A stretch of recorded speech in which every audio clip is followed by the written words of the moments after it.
Storytelling is a practice that has existed for as long as there has been language. People could relay information to each other as anecdotes, and listeners could extract the most important pieces for their own uses. As humanity's scope for activity widened, a need to convey abstract or theoretical information came about. Fabricated adventures allowed informers to deliver necessary information to all audiences in a way that people had already been taught to decode. The more popular and effective stories would be told again and again until the origins were totally lost and the narrative became just a piece of the local culture. This lore would be perpetually adapted and altered, and in 2007, members of one notably lore-filled country would turn their attention to a similarly story-dense group and create a narrative of their own from those foreign threads. Folklore, developed by Game Republic exclusively for PlayStation 3, is an action role-playing game with a tremendously unique gameplay twist.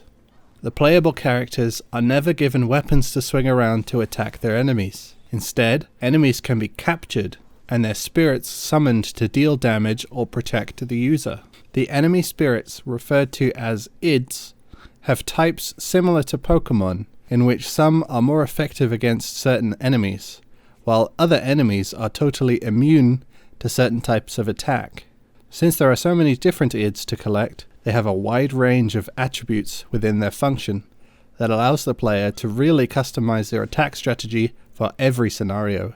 Another interesting aspect is that the enemies are creatures from Irish Celt mythology, but reinterpreted by Game Republic's entirely Japanese art team.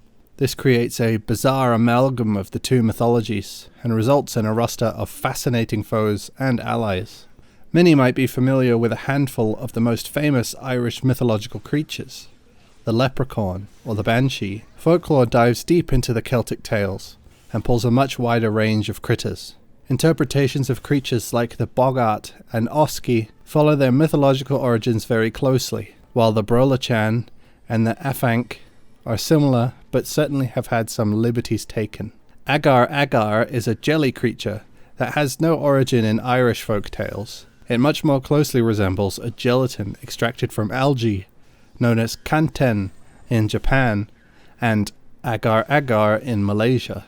There are a number of these concept creatures that don't originate from Celtic myth. Game Republic gave life to wartime ideas like the baraja and the cannon, as well as monstering a number of Irish flower species. These creatures that lacked direct description have that distinctly Japanese look. The creatures aren't the only part of Folklore to utilize the Irish setting, but the vast majority of this game has those Japanese characteristics that some of the monsters have. The environments are brightly coloured, especially compared to Western releases at that time, that went deep within the infamous brown and grey Renaissance. The designs of the human characters are trope-ridden, but not unforgivably so. The writing is the real detractor as far as originality is concerned. Japanese fiction often employs a large number of tropes that, to me, become more played out as time goes by. How many characters need a mysterious past? Does every story really need an aloof edgelord to prance around, making vague revelations? Tropes become tropes by being used frequently, but sometimes it can seem as though there are mandated inclusions that writers will be punished for if they aren't present. This is especially frustrating in Folklore's case, since there are so many pieces that are set up to be narratively compelling. How did Hervé actually die? Is the fairy stuff really happening? Or is Ellen only imagining it? These are more than enough to deliver a quality story, and, ignoring all of the poor inclusions, the narrative is fantastic once it gets going. The controls are in a similar predicament. Initially, without the wealth of attack ids the player will accrue by the end of the game, combat is sluggish and bland. The initial attack animations are tiny, but eventually things become a lot better. Walking and running animations aren't directly linked to movement, so the player character glides around as their legs mimic walking. When up to speed, this is okay, but there's an underlying clunkiness that appears whenever the player starts moving from standing. There is also a lock-on feature that I embarrassingly didn't find out about until the back half of the game. as well as a dodge that goes much further when not locked onto an enemy. The dodge is excellent. It provides enough invulnerability frames to be useful, but is balanced with the reasonable period of end lag, so the choice to dodge is a strategic one. Why it becomes so worthless when locked onto an enemy isn't a design decision I really understand. But then again, there are some other control decisions that are suspect. Folklore occasionally makes use of the 6-axis motion control function to really rip the ids out of the more substantial enemies. There are a handful of different methods for this that appear depending on the target. If the id is green, whenever it switches to red, the controller must be yanked upwards. If it's blue, then the id must be slammed into the ground repeatedly. These are good uses of the motion controls, since they're quite fun to do and not overly intrusive to the experience. The other two aren't as enjoyable. If the id is yellow, then the controller must be tilted to balance the foe in an upright position. The point at which the id is considered balanced is overly specific, and the inconsistency of, and lack of precision of, the motion controls lets the game down here. Orange ids must be repeatedly yanked, but if they turn grey, the player must stop moving the controller immediately. I found that it was acceptable to just violently shake the controller and hope it registers enough inputs to build the bar quickly. An orange id can take quite a long time if it sits in the grey zone for a while, and if there is still other enemies floating around, it is highly likely that the player will be hit out of the capture attempt. This causes the enemy to become active again, so the player has to ensure that they capture all of the simpler creatures first, or fully destroy others in order to capture the one they wanted. These events were rare, and as far as direct character influencing inputs go, they don't bring the experience down at all. The player does have occasional input within narrative events, and since the game has this dual narrative structure, those choices are reflected during the other character's adventure. Ellen and Keats are the two playable characters, whose stories are intertwined to a degree that while the player has the option to pick which they'd like to play for the first few chapters, they cannot continue past a point without the other character being at that stage too. Both will travel through the same levels, but fortunately there are enough differences to keep things fresh. Ellen is guided by the Fairy Lord. He and his subjects support Ellen as she makes her way to the Netherworld core. Keats is occasionally joined by Levant, whose goals somewhat line up with Keats, but she is less interested in having Keats complete tasks for her. The paths through a level will sometimes fork. A different roster of enemies occupy the level during each character's path through, and the two characters have slightly different playstyles as a result. Additionally, Ellen can complete optional objectives within a level to earn additional armor sets that grant immunities to elemental attacks, while Keats has an additional meter that can be spent to transform and deal more devastating attacks. Minor changes, but they certainly alleviate the slog of basically playing the same level twice. I found playing Ellen 2 levels ahead also helped reduce the sameness and allow time to digest the first run through a level before heading back in for another run. There is an impressive variety in the environments. While an adventure like this would almost always feature magical forests and a water level, there's a war zone level, hell, and these strange golden hallways with body part pillars. The Netherworld core is basically Nagrand, which is crazy because the Burning Crusade released 5 months before Folklore. The human characters are mostly okay. They went for a slightly exaggerated photorealistic look that is still surprisingly solid.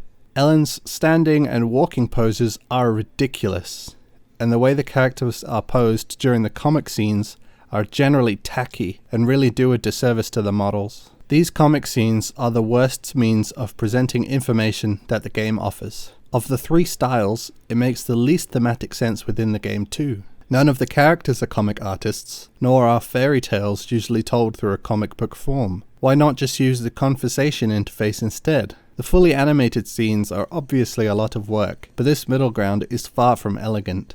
Voice acting does crop up during the animated scenes, and the performances are adequate. They're working with a relatively weak script, but what the actors add is satisfactory. Oh, damn it. Another prank call.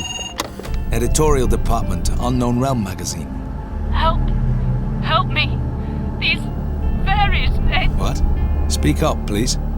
they'll kill me! The village, Doolin. on the cliff of sea.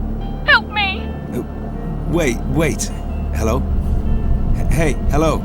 There are also combat vocalizations, effort noises, and maybe a comment on the result of the battle. The vast majority of these are effective at adding an extra punch to the attacks, but one of Ellen's sounds is atrocious.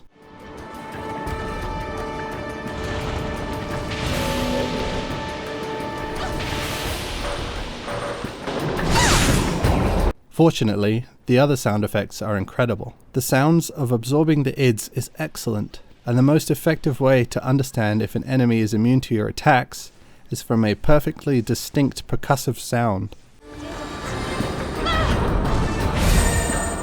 Folklore's music is a struggle to notice, and the only track I have any kind of recollection of is the final battle theme. Otherwise it just trundles along with the rest of the game. Folklore opens in potentially the most ham-fisted way possible, with both characters being summoned to the town of Doolin on the Irish coast. Keats is hanging out in his office at the supernatural magazine he works at when he receives a phone call from a mysterious voice asking him to come and rescue her. Meanwhile, Ellen is on a fishing ship just offshore. The boatman tells her that he isn't willing to get any closer to the village, so she dives into the sea and swims to town. Her mother had apparently sent her a letter to summon her to the village, and since she hadn't heard from her mother in a long time, any word from her was apparently worth risking her own life to follow up on. The pair arrive at roughly the same time, near enough for both to witness a shawled woman collapse at the edge of a cliff. Keats says something edgy, and then the pair rush down to the beach to check if the woman had survived. The news is grim, and Ellen faints, but this woman turned out not to be Ellen's mother, so no big deal. Ellen wakes in the dead of night, within a nearby boat shed. She ventures out to discover the local pub is filled with magical creatures, and the scarecrow outside is willing to show her the ropes. Keats retreats to a hole behind the pub, and is stirred by the noise. He similarly makes his way to the pub, discovers the fairies, and is informed that an invisible man will be his guide. The two groups separately make their way to a henge nearby. The enormous stone circle has a secret chamber beneath it, and tonight is the night that the door is open. They both gain fairy-related powers through the magical cloak hidden in the chamber, and from there, Ellen's tale is to hunt her mother's whereabouts by unlocking the painful memories associated with her youth. Meanwhile, Keats is on the trail of a murder mystery, as he tries to discern who killed so many people within Doolin roughly around the time of Ellen's mother's disappearance. This entire sequence goes by very quickly, and the player is kind of haphazardly tossed into this narrative about fairies being real, and there's a murderer, but the people of Doolin don't really care, and Ellen has a dark, mysterious past that not even she can remember because of how dark and mysterious it is. As she progresses toward her goal, Ellen meets a character called the Fairy Lord. The Fairy Lord is the leader of a group of intelligent goblin creatures and desperately wants to get to a place called the Netherworld Core. He often casts Ellen's desires aside in his quest to get to this place, but he needs her to cooperate since only Ellen is capable of getting him there. Keats quickly catches on to the Fairy Lord's disinterest in reciprocating the deal with Ellen, but Keats lets it continue because it allows him to say more edgy things later. The Fairy Lord even directly betrays Ellen, but when he's later injured after failing to enter the true core, Ellen still rushes to his side to comfort him. Keats' equivalent, Levant, only wants to prevent the Fairy Lord from successfully entering the Netherworld Core. Keats isn't a part of her plans here, and the two just converse regularly. Levant has a fantastic reason for doing the things that she does, and it makes far better use of the setting than I could have ever expected. One moment, this game is exceptional, with fantastic gameplay and masterful writing. The next, a character is suddenly being hypnotized, or unnecessarily withholding valuable information. Keats is a repeat offender in this way, but nothing is quite as dramatic as O'Connell's failure to deliver. O'Connell's girlfriend has been missing for about a week, and since Ellen had been so capable of relaying information from the dead and providing tangible evidence, O'Connell asks her to look into the matter. After going to great expense to help, even finding a way to enter the chamber under the henge outside of the 1 day a year where it opens naturally, O'Connell reveals that his girlfriend has been missing for months. Any hope of finding her alive has long passed, and yet O'Connell allowed Ellen to go to this nightmare world to look for clues before telling her. The conclusion also shares this duality of quality. As the game closes, Ellen has remembered everything and managed to find her mother.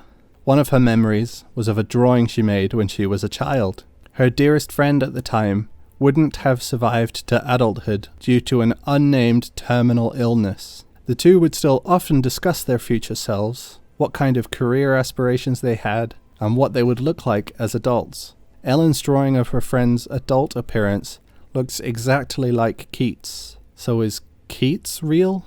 Was any of the fairy-related stuff real? There are characters that interact with Keats without Ellen in Doolin, so he could be real. But his invisible friend says something that would imply that Keats has somehow been directly connected to Levan before the events of the game. Moreover, Keats finds an issue of his magazine from years before the events of the story that claimed to be the magazine's final issue. If that were the case, then how did Keats receive the phone call to come to Doolin? This is some Norman Reedus is the baby level stuff. I don't dislike it since it clearly achieved whatever it intended to, but it isn't easy to think about at all. Folklore has a lot to offer, and I'd highly encourage anyone to play it if they can. PlayStation 3s aren't overly expensive anymore, and there are a decent number of copies of the game floating around. It might be cliché in places, but those things don't impact the qualities that make this game fantastic. If Pokemon were an action game, and written by people who actually wanted to tell the player an engaging story, that'd be Folklore.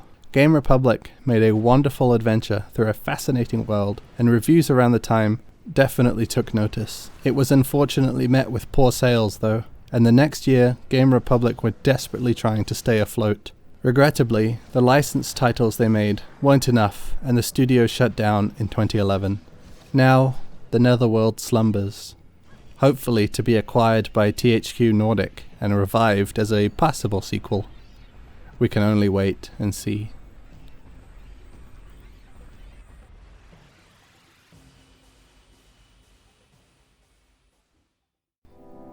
In order to cleanse my palate of all these cliches, I've decided to go off the beaten path, take a frantic stroll amidst the eventide forest. Perhaps you'll find it pleasing.